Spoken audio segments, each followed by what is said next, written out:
Hi good morning. അപ്പം എൻ്റെ പുതിയ വീഡിയോയിലേക്ക് എല്ലാവർക്കും സ്വാഗതം. ഇത് നമ്മുടെ കണ്ണൂരിലെ പുതിയ സിന്തറ്റിക് ട്രാക്കാണ്.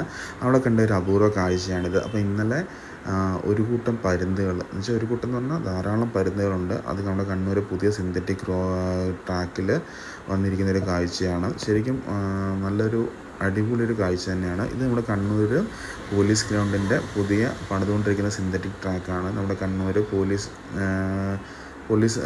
ക്ലബിന് ഓപ്പോസിറ്റുള്ള നമ്മുടെ പഴയ പോലീസ് ഗ്രൗണ്ട് ഇപ്പോൾ സിന്തറ്റിക് ട്രാക്കായിട്ട് മാറ്റിയിട്ടിരിക്കുകയാണ്. അപ്പം അവിടെ കണ്ട പരുന്തുകളുടെ എണ്ണമാണിത്. ശരിക്കും അതിമനോഹരമായിട്ടുള്ളൊരു കാഴ്ച തന്നെയാണ്. ഒരു കൂട്ടം പരുന്തുകൾ ശരിക്കും ആ പുൽത്തകടിയിൽ വന്ന് കിടക്കുന്നതും ഇരിക്കുന്നതൊക്കെ ആയിട്ടുള്ളൊരു അതിമനോഹരമായിട്ടുള്ളൊരു കാഴ്ച തന്നെയാണിത്. അപ്പം നമ്മുടെ കണ്ണൂർ ടൗണിലും സിന്തറ്റിക് ട്രാക്ക് വരികയാണ്. നമ്മുടെ കണ്ണൂർ പോലീസ് ഗ്രൗണ്ട് ഫുൾ മോടി കൂട്ടി പുതിയ സിന്തറ്റിക് ട്രാക്ക് വർക്ക് നടന്നുകൊണ്ടിരിക്കുകയാണ്. വർക്ക് ഇപ്പോൾ അവസാന ഘട്ടത്തിലാണ്. അത് എത്രയും പെട്ടെന്ന് അതിൻ്റെ ഇനാഗ്രേഷൻ നടക്കുന്നതാണ്. നമ്മുടെ കണ്ണൂരിൽ സ്വന്തമായിട്ടൊരു സിന്തറ്റിക് ട്രാക്ക് വന്നു. അപ്പം അവിടെയാണ് ഈ ഒരു കൂട്ടം പരുന്തുകൾ വന്നിരിക്കുന്ന ഒരു അപൂർവ കാഴ്ച ഉണ്ടായത്. ശരിക്കും മനോഹരമായിട്ടൊരു കാഴ്ച തന്നെയായിരുന്നു ഇത്.